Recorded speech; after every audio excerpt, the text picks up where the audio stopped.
ce n'est pas des paroles en l'air. Okay. Ce n'est pas des paroles en l'air quand on les met côte à côte avec ce que le général Lecointre a dit il y a quelques mois, en 2024, qu'il va falloir, avec l'Union européenne, traverser la Méditerranée, même si c'est dans 1 an, 2 ans ou 10 ans, pour reconquérir par les armes sur le feu l'Afrique. Parce que la France et l'Europe sans l'Afrique, c'est la souffrance en perspective. Ouais.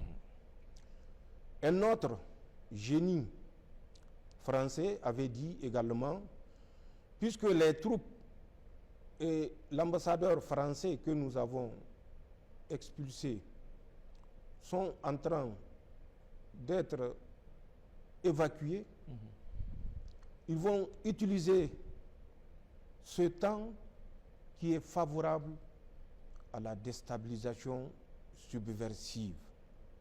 Ce n'est pas des paroles en l'air. C'est des paroles mûrement réfléchies, c'est des paroles fruits des échanges stratégiques que ces gens entretiennent, contrairement à nos pays africains, où chacun, pour préserver son 2e, 3e, 4e mandat, Oui. est prêt à sacrifier son frère. Pour revenir à ce qui a été mis en place et dont on voit le déroulement actuel, toujours en 2024, après cette cellule dont Jean-Marie Bockel avait eu la responsabilité, pour laquelle il a présenté le résultat le 23 octobre 2024 à la présidence française, donc à Emmanuel Macron. Il a initié, il ne s'est pas arrêté là, pour vous montrer l'esprit européen qui entoure tous ces événements que nous vivons aujourd'hui. Il a entrepris une campagne de présentation. Il a déjà fait l'Italie. Oui. Il devait faire l'Allemagne en novembre 2024. Et c'est là où nous avons cessé d'accorder d'intérêt à ces actions pour nous concentrer sur l'essentiel. C'est ça. Donc après cette cellule, une autre cellule a vu le jour en septembre, toujours de l'année 2024. Cette cellule, ils l'ont appelée la cellule Sahel de l'Élysée. La cellule Sahel de l'Élysée a été confiée à un certain Christophe Guilou, ou Guilhou, je ne sais pas la prononciation. Guilou s'écrit G-U-I-L-H-O-U. D'accord. C'est aux téléspectateurs ou bien aux Français de nous dire comment ça se prononce, mais moi je considère que c'est Christophe Guilou. D'accord. Donc c'est Christophe Guilou, ou Guilhou, je ne sais pas, a également, comme Jean-Marie Bockel, désigné un autre génie pour conduire la réflexion. Je rappelle que Christophe Guilou était ambassadeur de France au Cameroun. Et il a pris le titre d'ambassadeur et envoyé spécial français au Sahel. Il va désigner un certain Jérémy Robert, celui le génie qui va conduire toujours cette réflexion par rapport à la leçon la mieux adaptée à donner au pays de la Confédération. Ce Christophe Jérémy va constituer son équipe. Lui, il aura le titre de conseiller Afrique de l'Élysée. Je dis bien conseiller Afrique de l'Élysée, de Jérémy Robert. Il va constituer cette cellule Sahel qui sera composée de la DGSE française, de l'Organisation internationale de la francophonie, Je dis bien l'Organisation internationale de la francophonie, oui. et d'une direction géopolitique du ministère français des Affaires étrangères. Cette cellule, selon leurs propres termes, aura à sa disposition des fonds illimités. Des fonds illimités, je le dis avec insistance, parce que ça prouve l'importance que le régime subversif français accorde à cette cellule Sahel. Disposant de fonds illimités,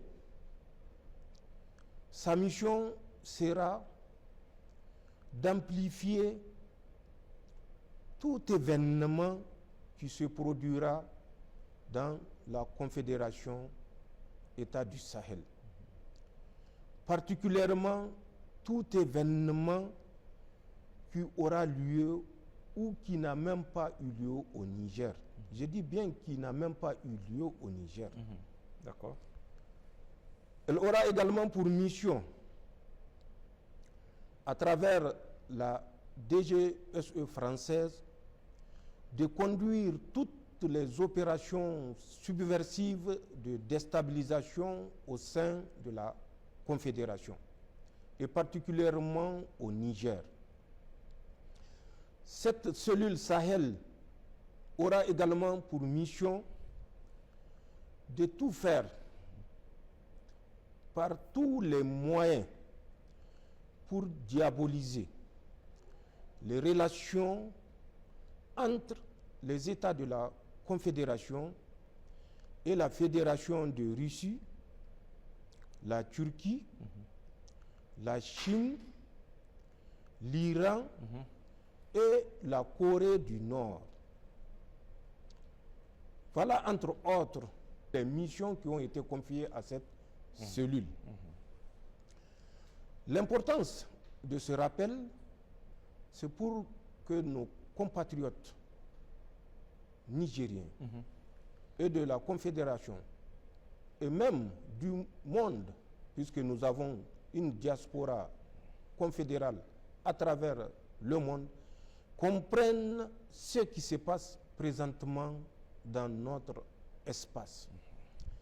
C'est une guerre informationnelle, c'est une guerre de déstabilisation, c'est une guerre de néocolonisation qui est conduite avec les financements français, européens et occidentaux.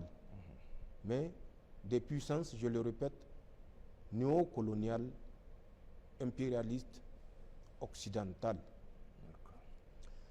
La France et ses autres acolytes ne se sont pas limités à la création de ces cellules où elles ont confié des missions bien particulières.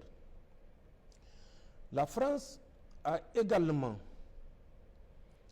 infiltré tous les mouvements qui initialement étaient appelés des mouvements indépendantistes. Ensuite, des mouvements djihadistes. Et enfin, des mouvements terroristes. Puisque le mensonge a beau courir, la vérité finira toujours par le rattraper. C'est à ces forces néocolonialistes et à ces troupes auxiliaires, tirailleurs d'un autre âge que nous faisons face et que nous faisons face avec succès.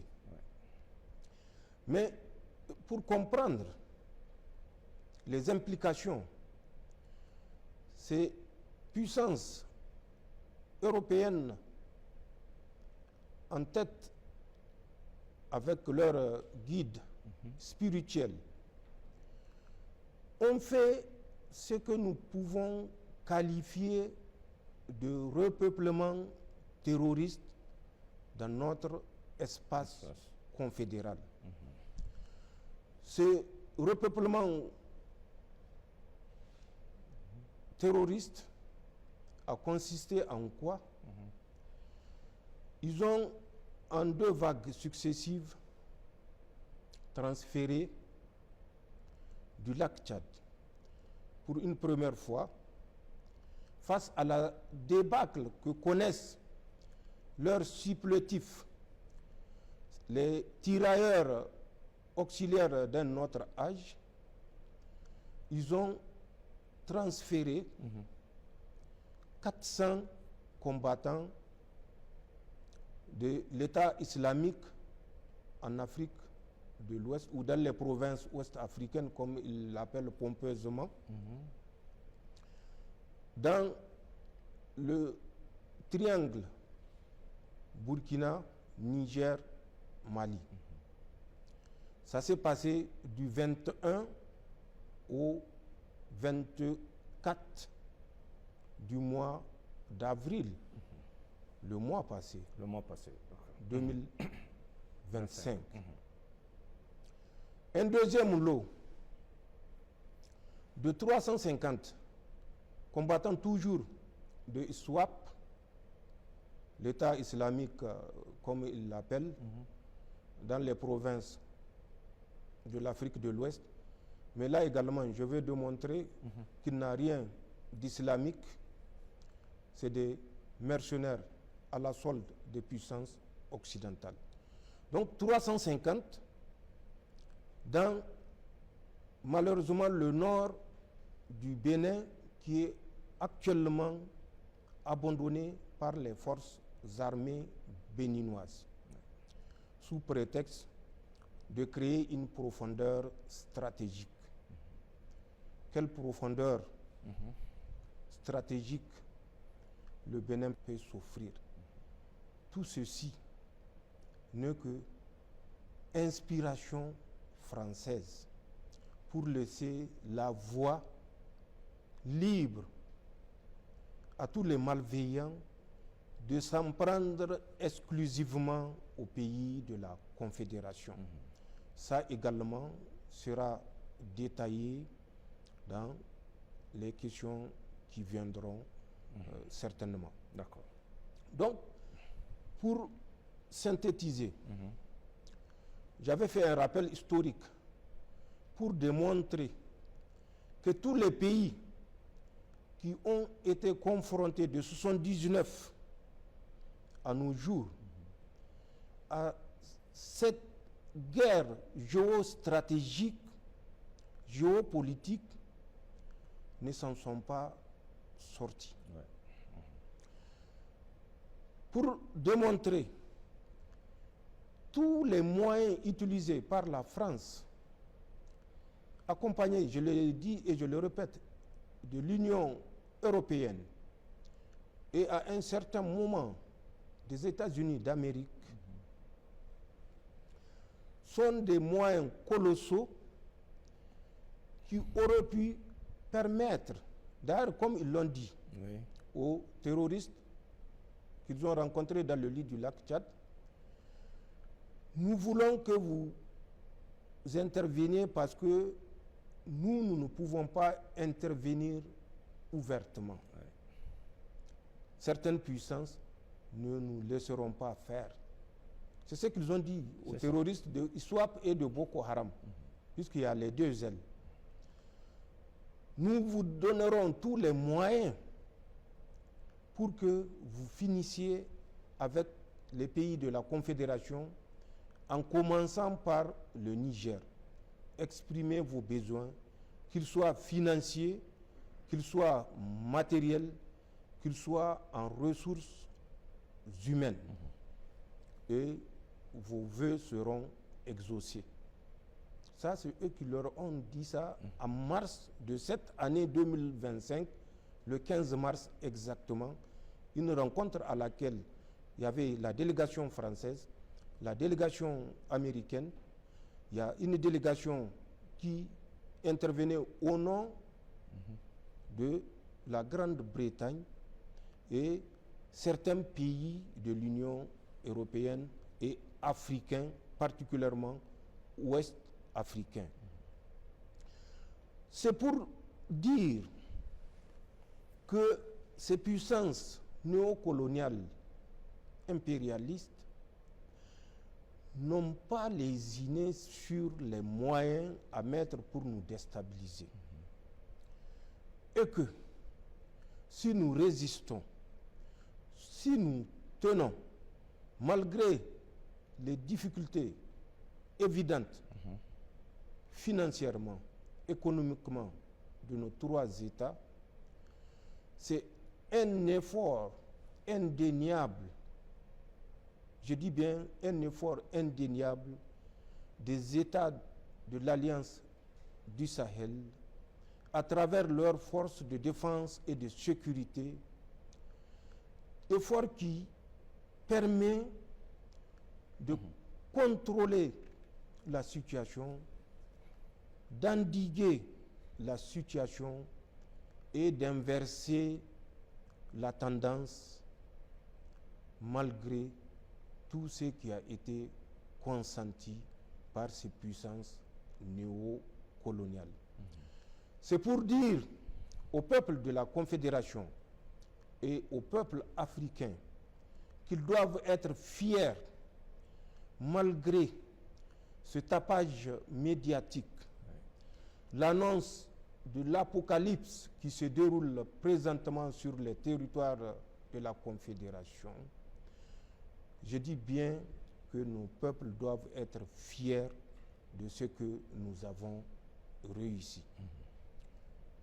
Ils doivent être fiers de ce que nous avons réussi quand on sait que c'est une opération d'encerclement systématique de la Confédération qui a été planifiée à travers, je le répète, les tirailleurs d'un autre âge ou leurs auxiliaires et spahis français, européens et occidentaux en un mot.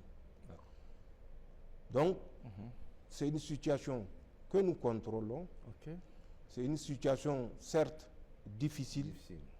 C'est une situation qui a des ramifications géostratégiques, géopolitiques, d'intérêts néocolonialistes. Nos peuples doivent être fiers de leurs forces de défense et de sécurité. D'accord. Monsieur le Président, nous constatons également que la situation sécuritaire est plus difficile dans l'ouest nigérien que dans la zone des trois frontières en comparaison avec la zone est, notamment le pourtour du lac Tchad où sévit le Boko Haram. Comment expliquer cette situation? Tous ces événements qui ont cours sont l'expression des intérêts géostratégiques et géopolitiques des puissances impérialistes néocoloniales qui utilisent des auxiliaires que nous avons cessé d'appeler djihadistes ou terroristes, mais qui utilisent des auxiliaires néocolonialistes à travers lesquels ils mènent la guerre à nos États. Nous sommes en état de guerre. Les pays que j'ai cités et qui n'ont pas tenu face à cette situation sont une preuve palpable pour tout sceptique. C'est une situation de guerre que nous vivons, situation de guerre néocolonialiste, guidée par des intérêts néocolonialistes. Le lac Tchad a été à un certain moment le centre d'intérêt de ces puissances néocoloniales. Le lac Tchad ne date pas de 2015. Oui. Le lac Tchad date d'avant 2015. Nous savons de quand date le lac Tchad. J'ai particulièrement servi déjà dans les années 96-97 dans le lac Tchad. C'est vrai, c'était des mouvements différents et qui ont eu leur solution de façon différente parce qu'à l'époque, il n'y avait pas d'implication néocolonialistes. À travers la négociation ou les négociations, nous étions parvenus à des accords que nous fêtons chaque 24 avril chez nous au Niger. La fête de la Concorde. La journée de la Concorde.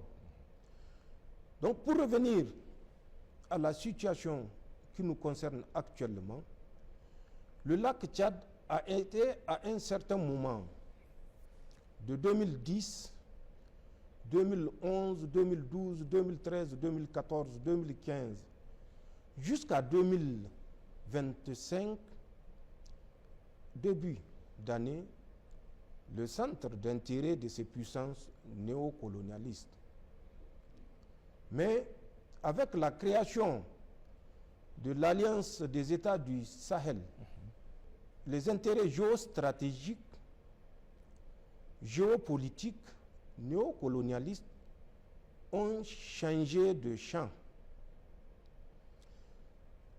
Le nouvel espace de ces intérêts est l'espace confédéral.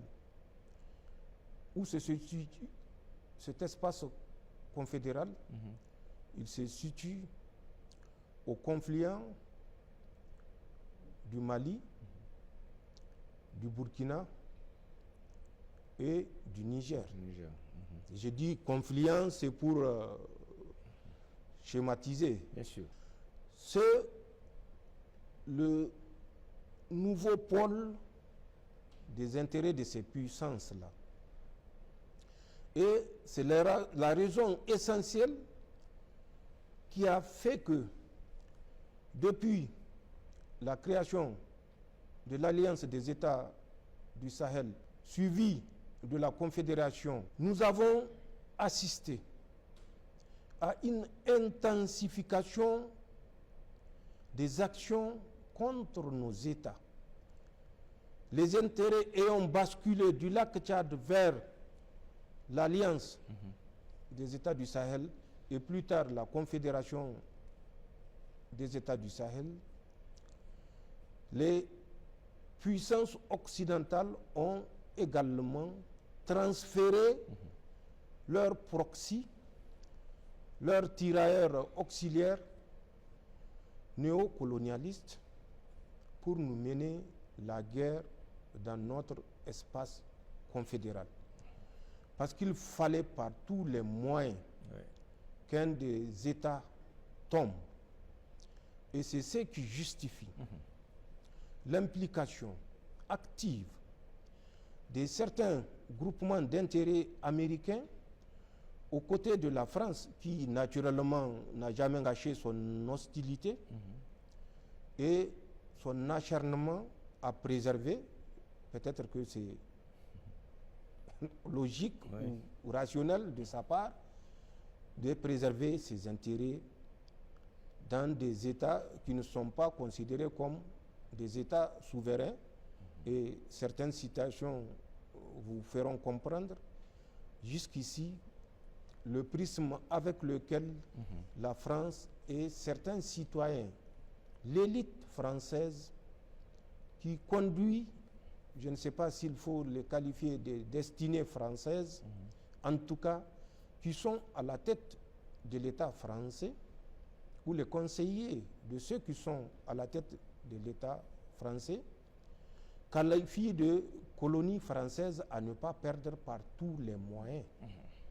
Ça veut dire ce que ça veut dire, et c'est une leçon pour les pays de la CEDEAO qui pensent qu'ils sont indépendants alors qu'ils sont considérés comme colonies françaises au XXIe siècle et que la France ne devait en aucun cas perdre pour la prospérité de ses fils et de ses petits-fils, au risque de voir, selon leurs propres mots, la migration changer de direction. Parce que si cela arrivait, selon toujours ces génies français, c'est les Français qui vont traverser pour venir vers ces anciennes colonies si toutefois ces colonies arrivent à se libérer, pour chercher leur subsistance. Donc c'est pour vous dire que ce qui se passe dans l'espace confédéral, c'est la résultante d'une réflexion profonde guidée par la défense des intérêts géostratégiques, géopolitiques de ces puissances coloniales qui sont prêtes à marcher sur les cadavres des citoyens africains de la Confédération qui ne leur ont jamais déclaré la guerre. Mais que ces puissances occidentales se le tiennent pour dit, si leur guerre a pour but de préserver, je dis bien de préserver, leur opulence, leur prospérité, pour que leur descendance ne souffre, cette guerre que nous menons avec acharnement est une question de vie ou de mort pour nos États. Okay. Le combat n'est pas le même et Inch'Allah, l'issue ne sera pas la même. Nous nous battons pour notre survie, nous nous battons pour la survie de l'homme africain tout court et je suis sûr, Inch'Allah, la victoire sera de notre côté. Donc c'est ce qui fait que tout ce qui se passe dans cet espace, c'est de l'exagération qui s'appuie sur des événements amplifiés, des événements souvent tragiques, mais montés de toutes pièces par la France. Et ça, nous en avons les preuves. Nous avons les preuves matérielles, nous avons les preuves physiques, parce que nous avons des acteurs qui y ont participé activement. Le camp a changé du lac Tchad vers ce que nous appelons l'espace confédéral. C'est les intérêts géostratégiques qui ont changé et c'est une question de protection des intérêts néocolonialistes afin d'empêcher aux États de l'AES de faire tâche en Afrique. Parce que c'est ça la plus grande préoccupation de ces puissances-là. Si l'AES réussit, c'est d'autres pays qui n'ont pas eu le courage jusqu'ici de s'afficher qui vont suivre les pas de la Confédération. Et ça, l'Occident s'entend à merveille pour que ça échoue.